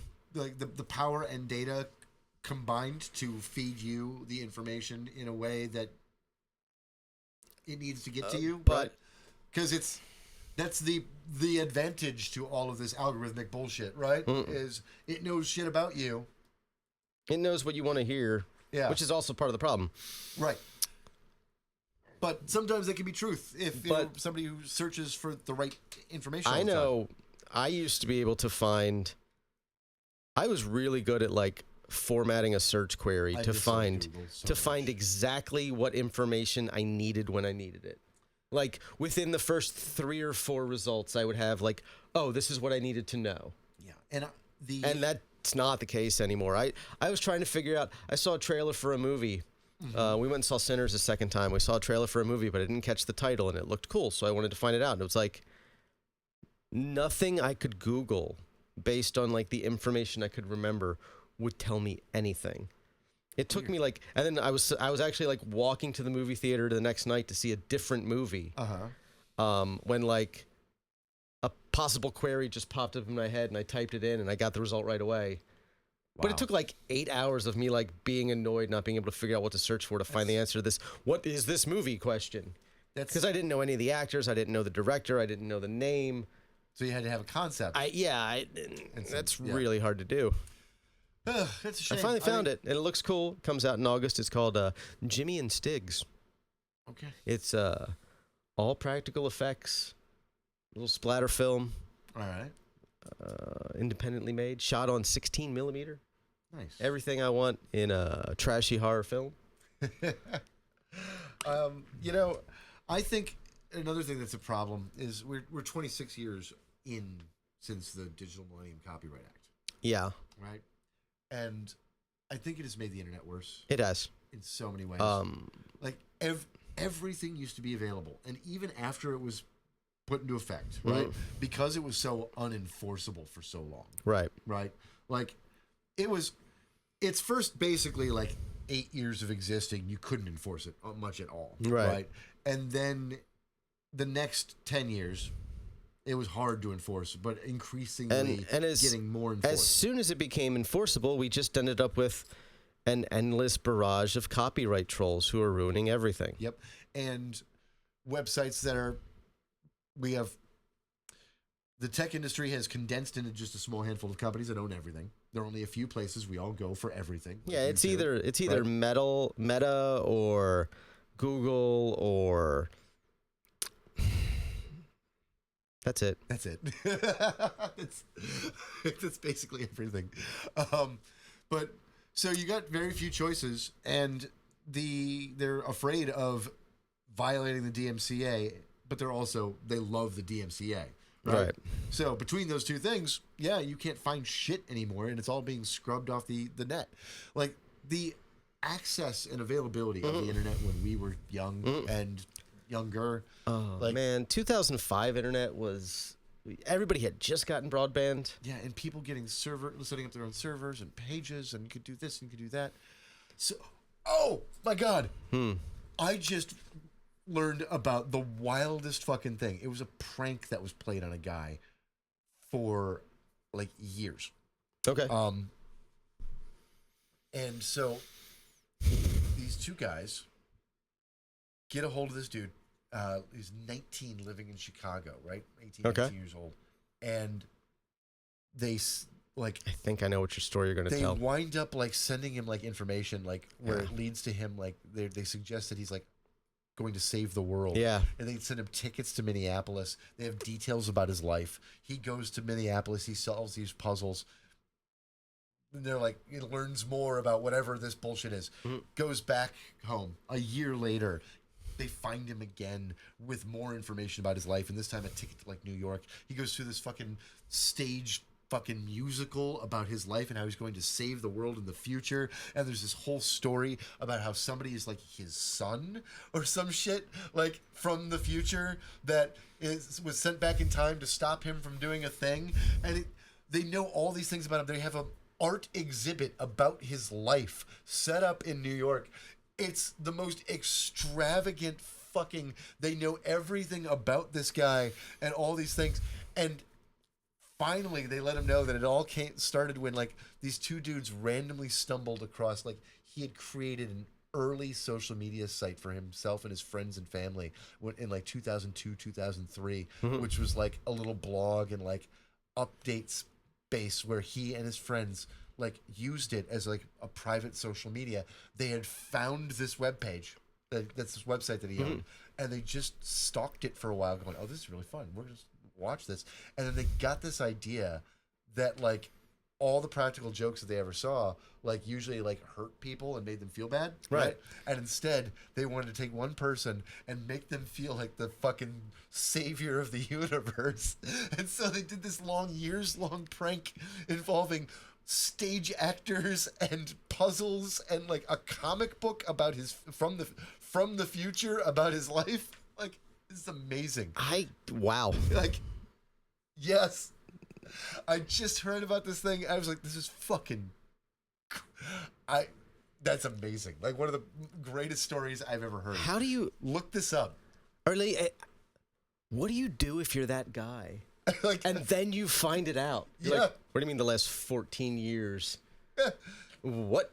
it was like they ran it for like 2 Like, 3 I years. can't- Like, I can't even imagine the sort of existential crisis but that they would did it in have a to good cause. way. Like this. Like he was like, "What the hell is happening? What do you mean? I'm like the hero of the future? Like Like you're fucking John Connor. I'm 20 years old, for fuck's sake, right? Like yeah, like the whole John Connor like story. Yeah. And then like at the end of it, he meets him. They're like, "Yeah, we ran across your blog post, and we just wanted to make you feel like a god." Like. I mean, at a certain level, like even though it's like a prank, like you were kind of the center of a certain part of the universe Yeah. for years. Like everything that happened was focused on you and around you, and for like the aggrandizement of you, and Yeah, and like you were being celebrated by this whole like thing. There was an art installation about your life that had real events. I imagine like the combination of like the weird like. First of all, you have to at a certain level you have to feel relieved that it's not your job to save the world. Right. Yes. Like that, just the relief there. But like the idea that like that many that people you don't have an assassin's son from the future coming to kill you. the idea that many people put that much time and effort into you, but also it was all bullshit. Right. Like I can't even. I can't even imagine like how you respond to that. Like where do you go from there? It's a really good question. And then like I can't imagine that you can't spend the rest of your life after that being like, was this part of another prank? Right. Like I mean, you have a weird similar thing that happened to you in your youth. It's true. I had a cult. Right. Like, Found out about it after they broke it up. Nobody bothered to fucking tell me. I could have used that in the 8th grade. I don't know for what, but something. How did this happen? How did this happen? You want the story? Yo, yes. Okay, so does the audience want the story? I think. All right. So let's do this. I'll tell you how I learned all of this. Okay. I was in the 8th grade. Wait. Can we take a pause here? Yes. Take a break. We'll come back. Walk this little baby. Yeah. And then come back and hear this story. Yes. Because I want to be nicotined and enjoy this. All right. Sounds good. And we're going to hear the glorious story about how Gonzo, as a child, had a cult. So I guess the only way to do this is to just sort of step you through the day that I found this out. All right. So I was in the 8th grade, and normally what I would do is I would walk to my buddy Chris's house after school. I would hang out there for a few hours, and then I would walk further down the street to the American Legion, where my mom was always hanging out during the day, ride home with her. Okay. So this was 7th and 8th grade I did this, except for Wednesdays when I had guitar practice, and I took my guitar with me, and I went to guitar practice from Chris's house, and she picked me up from there. That's beside the point. So one day, I'm walking out of school with Chris, and my parents are parked in front of the school where like the buses are to pick me up, which was really unusual. That's not something that ever happened. Yeah, like, I was mostly a mass latchkey kid. If the rain, like my mom didn't work, so like she was always available theoretically to pick me up, but unless it was like torrentially raining and I couldn't walk, right? In which case I would call her from a payphone and she'd pick me up. My parents were never there to pick me up. Yeah. That's just not what they did. It's not a thing that our generation had. So I thought that was a little weird. So I get in the car. They didn't really say anything. And we pull out of the parking lot. We start driving down the road. It's like a 4-mile drive home. And my father's like, so we had a meeting with your assistant principal today and your principal, and we need to ask you something. And I'm like, okay. I hadn't gotten in trouble. I hadn't done anything. Like, right. I had good grades. I hadn't gotten in trouble. I'm like, this is really fucking weird. So my dad's like, I got to ask you a question. I'm like, okay. And he's like, are you the literal Antichrist?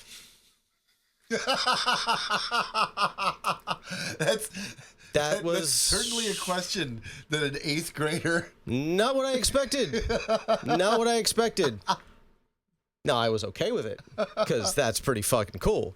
But not what I expected. You're in 8th grade, right? I'm in 8th grade. So you're 13-ish, 14, somewhere in there, like around that age. 12? It was in the fall, so it would have been. I still would have been probably 12. I probably hadn't turned. I would have turned 13 that February. Okay, so This was fall of my 8th grade year, and they're like, so I was 12. "Are you the literal Antichrist? Are you the little Antichrist?" And being asked that by your dad? my father, Okay. and I inquired as to what he was speaking about because I was confused. Yeah. And he informed me, he's like, well, we got a call from your principal today, and they asked me and your mother to go in and have a meeting with the principal and the assistant principal to discuss something that they had found out. I'm like, okay.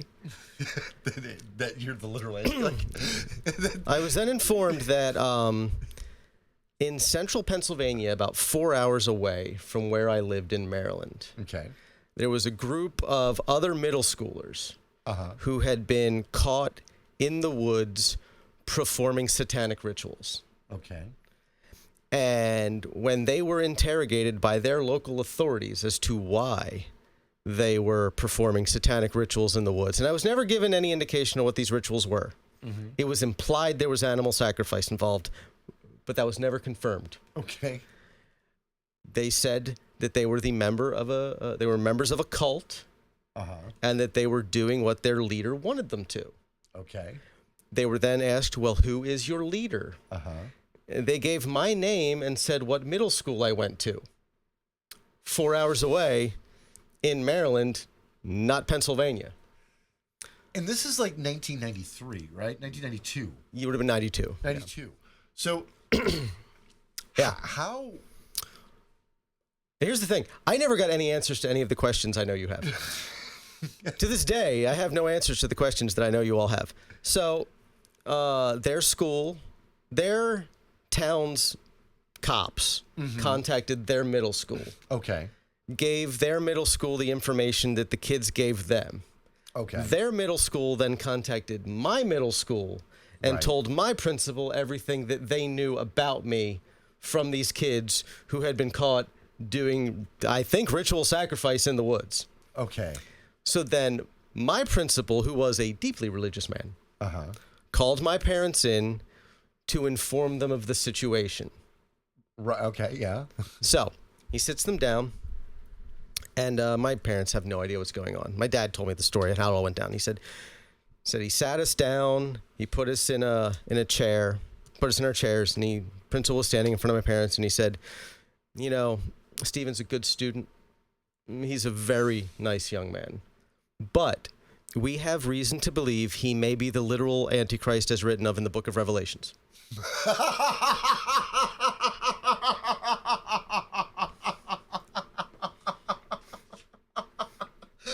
This grown-ass man In his 50s heard about, got a call from some other school in another state. Yeah. And they're like, so we have a problem here. We have a problem here. And this student of yours. So I don't remember a lot of the I wasn't in this meeting. We have reason to believe your son may be the literal Antichrist as written of in the book of Revelations. I will never forget that quote. That is verbatim, according to my father. Verbatim. I have so many more questions. Well, you're not getting any answers because I don't have any. So, like, they tell them everything that they knew, and they're like, you should probably discuss it with him and find out what's going on, and blah, blah, blah, blah, blah. So that happened. And then, yeah, it was just sort of, we just sort of forgot about it. Okay. It was just, they broke up my cult. Right. I was a little pissed off about that because I don't know what I would have done at 12 years old with a cult of followers willing to do whatever I said, but I have found something, and it would have been more interesting than do weird shit in the fucking woods. There would have at least been some bring me some bitches. All right. There were no bitches. So I first had no off, bitches. I want to start a cult. This whole podcast thing is not paying. We need a cult. We need a cult. On top of it. I'll Jim Jones and I don't give a fuck. I I love grape flavor aid. Nom nom nom, it's delicious. But here's the thing. Mm-hmm. This story intrigues me so much that I want to go on a dive. I want to start trying to find. I would love to know some information about this. I'm just saying this. So here's the thing: if you happen to, you and I need to go on a journey to find more information on this. If you were in middle school in central Pennsylvania in 1992, do you know the name of the town they were from? No. Shit. And if you were listening and you were the member of a satanic cult in middle school, I assume your old principal isn't alive anymore. I hope not. We got to get more information on this. I don't know that he would remember at this point anyway. He was deranged. All right. But if you're out there, if you were in a cult in middle school and you were caught doing cult shit in the woods in central PA, and I was your leader, let me know. Here's a funny postscript. So it's 2009. Uh-huh. I'm about to get married. Okay. Had my Halloween wedding out at Fort DeSoto. Mm-hmm. And before the wedding, my dad pulls me aside and he's like, "Hey, I just want you to know that, like, in their own special way, both your sister and your brother-in-law are very religious. And I don't want you to do anything that's going to upset them at the wedding." And I look at my father and I'm like, "What the fuck are you talking about?" This motherfucker looked me dead in the eyes and goes, "Well, you are the Antichrist after all." That motherfucker waited like 15 years to troll you right before your wedding. Oh, I gotta meet your dad. I am very much my father's son. I have to meet your dad. That's fucking beautiful. He's been to the bar. I didn't know this. He's been to the bar. All right, one, get your dad to come to the bar. Two, I think he has a. I think he'll probably he has a specialist that he has to see in St. Pete at St. Anthony's every once in a while. So next time he has to do that. Awesome. It's usually only like twice a year, and I think he's already been this year. So, but my other, I really want to start trying to dig into. I would love to know where to begin. Yeah. Because that's the thing. This is all pre-internet. Right. So like, this is all pre-internet. Like, I but don't know. there had to be a police report because these kids got arrested, right? Yeah. Like, got caught doing something. Yeah. So there's a police report out there. Right. So there's a police department that knows. There's a school that knows, right? There's your school that knew. Did your local police department know? Not that I was ever told. Okay. But you know what I mean? I'm trying to Right. track. Now, here's the thing. This was the tail end of the Satanic Panic. Yeah. Feds might know. Oh. I've always wondered if there's an FBI file out there. We could do a FOIA request. I've thought about it. I actually downloaded the forms once and then never got around to it because ADHD.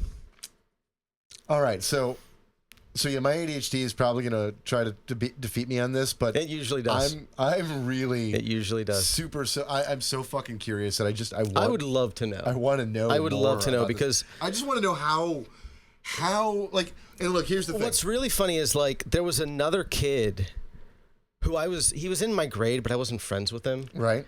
Who was also, like, named. Uh-huh. I can't remember his fucking name. I do remember that, like, he personally was very Christian and was like, this fucking ruined his goddamn day. Oh, like, he was, I am sure he had the ever-loving shit beaten out of him by his religious parents that night. I wish I could remember. It was like, even if I went through my yearbooks, I know I would. I don't have my middle school yearbooks because that's fucking weird. Had you been to Central PA at any point in your life at that time? No, like, was there not any, that like, part of school PA. thing? Had you were Like, you I had family in Philadelphia, but that's not Central PA. Was there any like school things that you did that dealt No, with I others? didn't. When I was in middle school, there's got to be a piece missing here. I just don't understand. I didn't do sports in middle school. We didn't have a lot of activities like in middle school. Choir, No, not in middle school.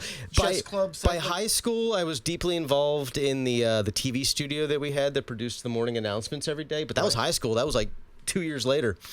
I didn't start that till 10th grade. Like this mystery just Yeah. It's so weird. Yeah. God, no. I want to know. So do I. I'm sure. Every once in a while, it just pops in my head, and it's like, I wonder how they're doing. I wonder. My children. I wonder if now, if I said, hey, bring me bitches, What if we can? do I still have sway? Am I still your leader? What if we can find a way to track these people down without letting them know that they've been tracked down, and we find out some names? I just show up on their doorstep looking like Charles fucking Manson. And you show up and you'd be like, Make it witchy. I remember you. I remember you. I've been waiting for you. Now is the time. It's like, did you ever see? Did you ever see the movie Lord of Illusions? Clive Barker. Yes. Yeah, like when he comes back and like the cult's like, kill your family, and they all kill their families, and then like go out to the fucking desert. Yeah, like we do this. It's a dry heat. That's dry heat ain't bad. It's not bad. Like The night sucks out there. I spent 3 days in the California desert once, and it was delightful. I spent like 30 days out there. Not delightful. I forgot that it gets cold at night. I also hitchhiked through the area, and not good. Ooh. But Al makes choices in life. Yeah, no. He used to make choices. I never had a cult. I'm jealous. I want a cult. I didn't even try. I know. That's what makes it worse. I didn't even try. I didn't know. I didn't try. I found out about it after it was broken up. Just the somehow scapegoat And, leader like- of like that's like here's like the thing that strikes me about that is I remember so I once got caught shoplifting. I did a lot of shoplifting as a kid, tons of it, all sorts. I stole from so many stores. I was too paranoid. So much. I'm not even gonna front. That voice that's like, don't do that, you'll get caught, that was real loud in my fucking head. The voice in my head said, "Do it." Like it screamed, Fucking do it, who just cares? fucking do it. And like I was like almost addicted to it as a child. Like Little klepto Al. I started when I was like second grade. Like You might have had a legitimate fucking yeah, mental condition there.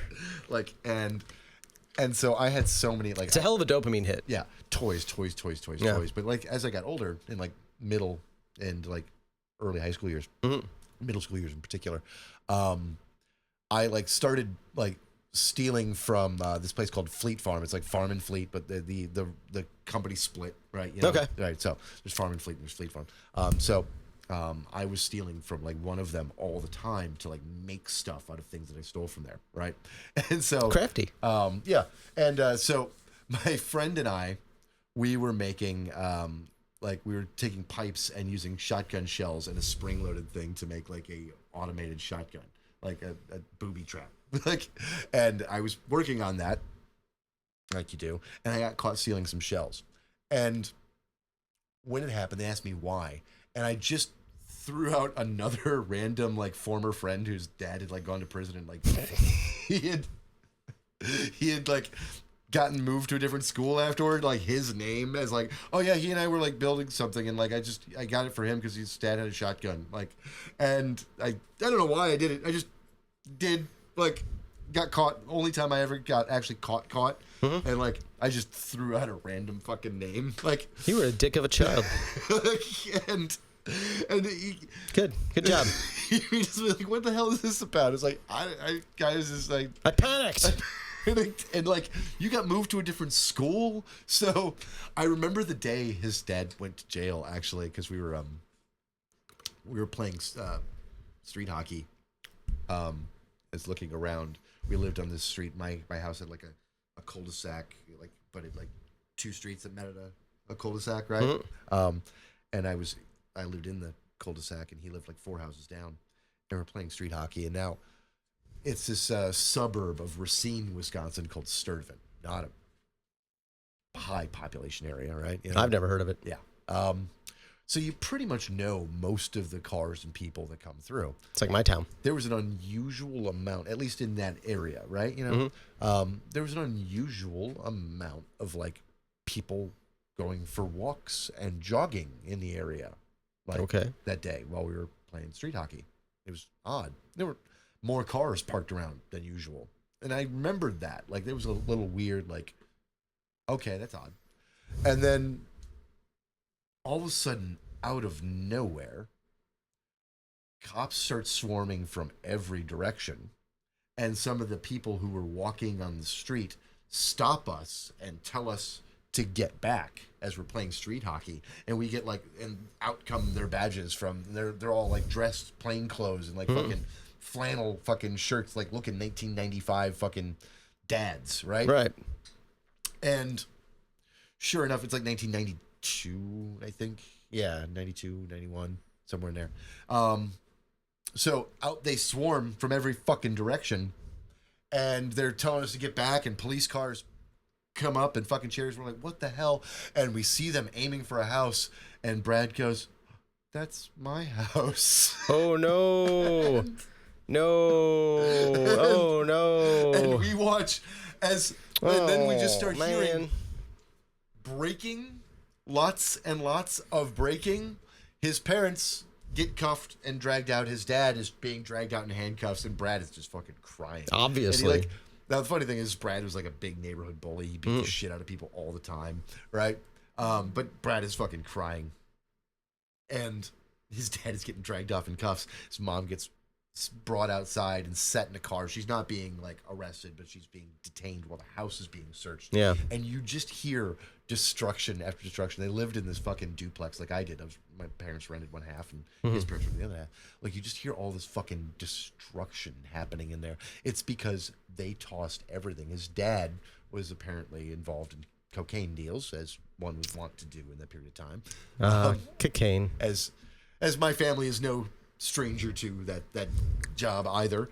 So, but they broke open everything. Like, just... Well, that's the thing about cocaine. You can hide it anywhere. Yeah. They smashed into the walls, like places where the drywall had been patched. They broke that open. They cut open his couches, everything else. Now, what's funny is they did miss a pile of cash and some coke that he had under the gravel in his Piranha tank. His dad had a Piranha tank, and they didn't search that. I mean, what year was this? 91. Yeah, no, I wouldn't have searched a Piranha tank at that point either. Yeah. They still had a weird reputation. Right, like more dangerous than you thought they did. Yeah. Like, you can stick your hand in a Piranha tank, and they're just going to, like, look at you. Yeah. But, yeah, he kept the Piranha tank to deter people from looking. And That's fair. yeah, and he always kept extra cash and some drugs down there. I remember how we talked about Piranha when I was a kid. Yeah. It was Like, they were the most terrifying creature on the face of the planet. movies, man. It'll movies. strip a entire cow down to the bone in 30 seconds. Yep. Swarm of them. Yeah, so Not true, actually. watching that day, that was wild. Like, now my aunt got away with her thing when her and her husband got raided. Their thing for hiding their bricks of coke was to frost over their freezer. Wow. Right? So Wow. they put it at the bottom of the freezer, Wow. opened it up, spritzed water in there. So when they got raided, they found a small amount of drugs and cash, and like he got a fucking small possession beef, right? But they didn't get him on the intent to distribute because it was Remember this, children. frozen under like an inch of fucking. This is free advice from Al to you. It was like 86 that happened in. Nice. Nice. I like it. Yeah, this is free advice from me to you. Not that you'll need it, because you would never do anything like drug trafficking. Right, but Because that would be wrong. find clever and creative ways of hiding it if you do. Or anything you need to hide. Yeah. Like, if you need to hide something, like, you don't know what you're going to need to hide. Yeah. So, yeah, they frosted their freezer. They opened up the freezer and just fucking spritzed water in there and let it fucking create that, that fucking layer of ice around everything. That sounds like the sort of next level thinking you would come up with on cocaine. I don't do it. I don't do cocaine unless you have it. I don't do that stuff unless you got some. Then I don't buy drugs. when you go to the bathroom next. There's cocaine in the bathroom. And on that note, give us all your money. Yeah, yeah. That's a good place to end. Give us all your money. We'll do this nonsense again next week. Lord knows what we'll talk about then. We both have anecdotes, apparently. I'm Riverdale. I'm Gonzo. This has been The Grift. Bye.